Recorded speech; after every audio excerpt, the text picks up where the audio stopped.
దేవునికి స్తోత్రం కలుగును గాక. మీ అందరికీ నా హృదయపూర్వకమైన వందనాలు. మరి ఛానల్ చూస్తున్న వారు లైక్ చేయండి, షేర్ చేయండి. మీ సమస్యలు ఉంటే కామెంట్ రూపంలో పెట్టండి. దేవుడే మిమ్మల్ని దీవించును గాక.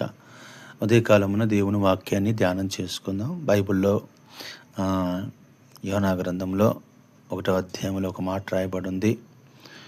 నీవు లేచి ప్రార్థన చేసినడలా దేవుడు నీ సమస్యలను తొలగించునేమో అని అంటున్నాడు. నీవు లేచి ప్రార్థన చేసుకోమని చెప్తా ఉన్నాడు.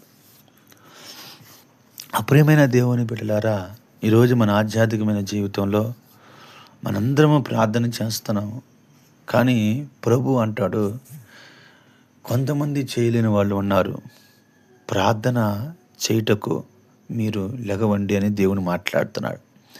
ఈ రోజున నీవు చేసే ప్రార్థన దేవుడు ఆలకిస్తున్నాడని, నువ్వు చేసే ప్రార్థన దేవుడు జవాబిస్తున్నాడని నువ్వు నమ్ముతున్నావా?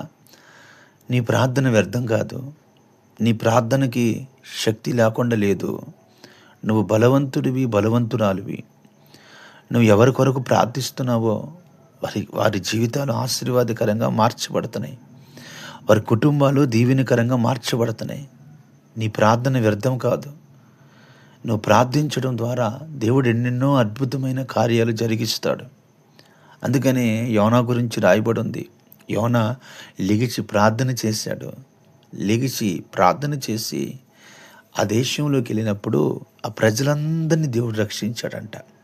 ఆ ప్రజలందరి సమస్యలని దేవుడు పరిష్కరించాడంట. నీ ప్రార్థన నీ కుటుంబాన్ని పరిష్కరించలేదా? నీ ప్రార్థన నీ అనారోగ్యాన్ని తీసివేయలేదా?